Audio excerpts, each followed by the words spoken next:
ሰላም እንዴት ናችሁ? ዛሬ ደግሞ በአዲስ ቪዲዮ ወደ እናንተ መጥቻለሁ። ዛሬ እንግዲህ የምናወራበት ሀሳብ ሰሞኑን እጅግ በጣም አነጋጋሪ የሆነውን የሴቶች ጥቃት ይቁም ሃሽታግ ትሰማ በሚል ርዕስ ሰሞኑን ንቅናቄ ጀምረናል። እኛ ሴቶች እንግዲህ እውነት ነው በዚህ ጉዳይ ላይ ትንሽ ዘርዘር ያለ ማብራሪያ መስጠት ስለፈለኩኝ ነው። ይሄንን ሀሳብ ብዙዎቻችሁ ይመለከተናል አይመለከተንም የሚል ሀሳብ የሆነ ውዝግብ ውስጥ ስንገባ እናያለን እና ያ ውዝግብ ደግሞ የተነሳው ከአንድ ግለሰብ ማንነት ጋር አያይዘ ነው። ከሆነች ግለሰብ ጋር ሀሳቡን ካመጣችው ግለሰብ ጋር አያይዘ ነው። ነገር ግን ይሁን አይሁን ብለን ግማሾቻችን ይሄ ነገር ይመለከተናል ብለን በዚህ ማዕበል ውስጥ ስንሳተፍ፣ ሌሎቻችን ደግሞ እንደማይመለከተን አድርገን የተለያየ ሀሳብ ወስደን እናያለን እና በዚህ ዙሪያ እኔ ያለኝን ምልከታ ለማቅረብ ነው የፈለኩት። እንግዲህ ይህንን ሀሳብ ከመጀመሪ በፊት ጆርዲ ማናት የሚለውን ስለ ጆርዲ ይህንን ንቅናቄ ስለጀመረችው ልጅ ሀሳብ እጀምራለሁ ማለት ነው። እኔ ጆርዲን ያወቅኳትኝ የዛሬ ዓመት አካባቢ በሷ የወጣ ፎቶና ቪዲዮ ነበረ። ያም ደግሞ ከማህበረሰብ ከሃይማኖት ያፈነገጠ ሀሳብ ይዛ ወጥታለች የሚባል አንዳንድ ኢንተርቪዎቿንም ስሰማ ይሄ ልጆችን የሚያበላሽ ትውልድን የሚያበላሽ ከሃይማኖታችንም ከባህልም ጋር የማይሄድ ሀሳብ ነው ይዛ የመጣችው የሚል ከባድ የሆነ በዛ ጊዜም የዛሬ ዓመት አካባቢ ይመስለኛል ንቅናቄ በሷ ዙሪያ ተነስቶ ነበር እና እውነት ነው ያየናቸው ኢንተርቪዎች፣ የሰማናቸው ነገሮች፣ የምናያቸው ፎቶዎች ልክ ናቸው ብዬ የምቀበላቸው አይደለም። እንዲሁም ደግሞ በተደጋጋሚ ስለ ሴቶች ጥቃት በቃ ይመለከተኛል በሚል በጣም ተደጋጋሚ ቪዲዮዎችን ትሰራለች እና እሷን ለመረዳት ቪዲዮቿን መከታተል ነበረብኝ፣ ቪዲዮቿን መመልከት ነበረብኝ። ብዙ ጥቃት የተሰነዘረባቸውን ሴቶች በጣም እንደራሷ አድርጋ የምትሟገት ሴት ናት ስመለከታት ማለት ነው።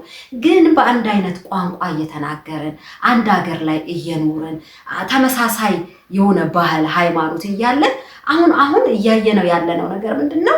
አንድ አይነት ቋንቋ እንናገራለን፣ አንድ ባህል አለን፣ ሃይማኖት አለን። ነገር ግን መግባባት ሲሳነን እንመለከታለን። ሰሞኑን ለምሳሌ አድርጌ ባነሳ የሴቶች ጥቃት ይመለከተኛል ማለት የሆነች ሴትዮ ጉዳይ ይመለከተኛል፣ የሆነች ሴትዮ ሃይማኖት ይመለከተኛል፣ የሆነች ሴትዮ ሀሳብ ይመለከተኛል ሳይሆን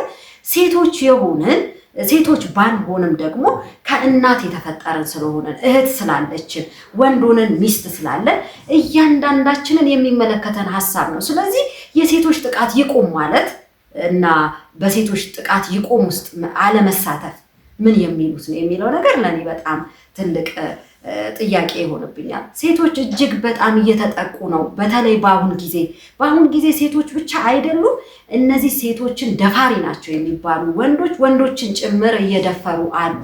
ስለዚህ በዚህ ንቅናቄ ላይ እያንዳንዳችን ይመለከተናል። የሃይማኖት አባት ይመለከተዋል፣ የወንድ ልጅ የሴቶች እናት አባቶች ይመለከታቸዋል። ወንድን፣ ሴትን፣ ሃይማኖትን ሳይለይ ጥቃት የሚባለው ነገር ይመለከተናል ብለን በአንድነት ሆ ብለን ልንወጣ ይገባል ብዬ አምናለሁ። የአንድ ሰው ገጸ ባህሪ ላይ ሳይሆን አሁን ስለ ጆርዲ ሳይሆን እኛ አሁን ልንሟገት የወጣ ነው ስለ ሴቶች ጥቃት። እኔ እንደ ሴቶችና እንደ ወንዶች እናት ሆኜ ይሄን ሀሳብ የሴቶች ጥቃት ይመለከተናል። ምክንያቱም ከልጅነቴ ጀምሮ እኔ ሴት ልጅ ስትጠቃ እያየው ያደግኩ እናት ነኝ። ዛሬም ደግሞ እንሰማለን እናያለን። በቅርቡ በእኔ ቤት ስላልመጣ በእኔ ቤተሰብ ስላልተደረገ ብቻ ዝም ማለት አልችልም። ስለዚህ ለምንድን ነው ማንግባባው? በቃ አንድ ቋንቋ እየተናገረን መግባባታችንን ምን ወሰደው? የሴቶችን ጥቃት መቃወም ለምን ከበደን? በተለይ የሃይማኖት መልክ የያዝን ሰዎች፣ ስለ ትዳር የምናወራ ሰዎች ጥሩ ትዳር ሊኖር ይገባል ብለን ስለ ትዳር በቃ በጣም አስምረን የምንናገር ሰዎች ጥቃት ላይ ስንናገር አንሰማም። ለምን? ሴት ልጅ ከተጠቃች ትዳር ይኖራል እንዴ? እህት ልጅ ከተጠቃች ህይወት ይኖራል እንዴ? ቤት በሰላም ይጠበቃል እንዴ? ስለዚህ ጥሩ ትዳር ሰው ሊኖረው ይገባል ከተባለ የሴቶችም ሆነ የወንዶች ጥቃት ሊቆም ይገባል የሚለውን ነገር እንደ ሀገር፣ እንደ ሴት፣ እንደ ወንድ፣ እንደ አባት፣ እንደ ሃይማኖት አባቶች ሆነ ልንቃወም ይገባል ከሚሉት ሰዎች መካከል ነው የምገኘው። ስለዚህ አንዳንዴ መንፈሳዊያን ነን የምንል ሰዎችን ስንመለከት እጃችንን አጣጥፈን ስንቀመጥ አያለው። አንዳንድ ጊዜ እኮ መፍትሄ የሚወጣው እኮ ከኛ ከመንፈሳዊያን ሰዎች ነው። መጽሐፍ ቅዱስን እኮ ስንመለከት አስቴር እኮ ትውልዷ እየተጠቃ አይሁድ እየተጠቃ እሷ የተደላደለ ኑሮ ውስጥ ነበረች እኮ፣ የንጉስ ሚስት ነበረች እኮ። እቺ አስቴር ግን ተቀምና በቃ እኔ የንጉስ ሚስት ስለሆንኩ እኔ ስለተመቸኝ እኮ የሌላ ሰው ነገር አይመለከተኝም፣ የትውልዴ ነገር አይመለከተኝም ብላ አልተቀመጠችም። ልክ በቃ መርዶኪዎስ ይህንን መልእክት ሲልክላት እኮ አንቺ እንኳን ይህንን ነገር ባታደርጊው መዳን ከሌላ ቦታ ይመጣል ሲላት፣ አስቴር ግን ተነሳች። በቃ ወደ ንጉሱ ለመግባት ወሰነች፣ ጨከነች። ብዙዎቻችን የተደላደለ ኑሮ አለን። ልጆቻችን አልተነኩብንም። እኛ ልጆቻችንን በጸሎት ልናስጠብቅ እንችላለን። በቃ ፈጣሪ ይጠብቅልን ልንል እንችላለን። ነገር ግን ሌላውስ እየተጠቃ ያለው አይመለከተንም ወይ? ይመለከተናል። ይህንን ሀሳብ በጣም የሆነ ውዥንብር ውስጥ ያለን ሰዎች ካለን በይመለከተናል ሀሳብ እንድንመጣ ስለፈለግኩኝ ነው ይህን ቪዲዮ ለመስራት ያሰብኩት።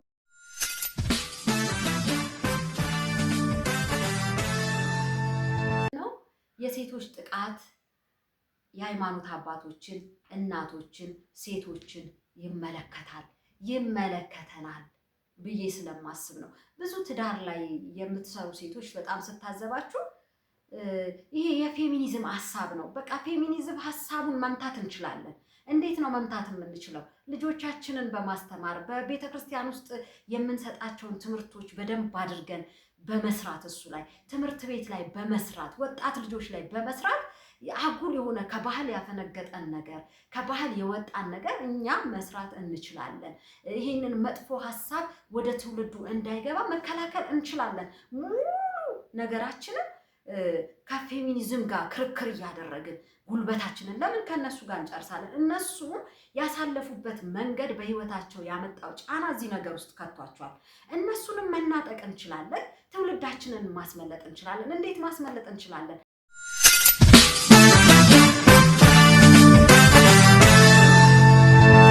እንዴት ማስመለጥ እንችላለን? ከዚህ ከክርክር ሀሳብ ወጥተን የሰውን አስተሳሰብ በመቃኘት ወጣቶችን አስተሳሰባቸው የተፈወሰ እንዲሆን አመለካከታቸው የዳነ እንዲሆን በመስራት ትምህርት ቤት ላይ በመስራት ቤተክርስቲያን ላይ በመስራት አሁን ቤተክርስቲያን ውስጥ ራሱ ብዙ አይነት የኃጢአት ልምምዶች ዘልቀው ገብተዋል። ለምን ዘልቀው ገቡ ብለን አንከራከርም። እንዴት እናስወጣቸው የሚለው ነገር ላይ ግን መስራት አለብን። ስለዚህ እዚህ ነገር ላይ ትኩረት እንዲደረግ ስለፈለግኩኝ ነው። በሚቀጥለው ቪዲዮ በተለያዩ ሀሳቦች ትዳሮቻችንን ፌሚኒዝሞች እያወኩብን ነው የሚል ሀሳብ እየመጣ ነው። ትዳራችን የኛ ትዳር የሚታወከው የኛ ትዳር የሚጸናው የኛ ትዳር ወይም የሚፈርሰው በሰው ሀሳብ ነው ወይ የሚለው ሀሳብ በሚቀጥለው ቪዲዮ ሰፋና ዘርዘር አድርጌ አውራበታለሁ። ምክንያቱም ትዳራችን በሰው የሚፈርስ ከሆነ ትዳራችን ከውጪ በምንሰማው ነገር የሚፈርስ ከሆነ መጀመሪያ ራሱ የተሰራ ማንነት የለንም ማለት ነው። ማንነታችንን መገንባት ስላለብን እዚህ ነገር ላይ በአትኩሮት አወራበታለሁ፣ በትኩረት እናገርበታለሁ ብዬ አስባለሁ። ስለተከታተላችሁኝ አመሰግናለሁ። ሀሳቡን የምትወዱት ከሆነ ይህንን ሀሳብ ላይክ፣ ሼር፣ ሰብስክራይብ በማድረግ እንድትመለከቱት እያልኩ እላለሁ። ሰላም ሁኑ።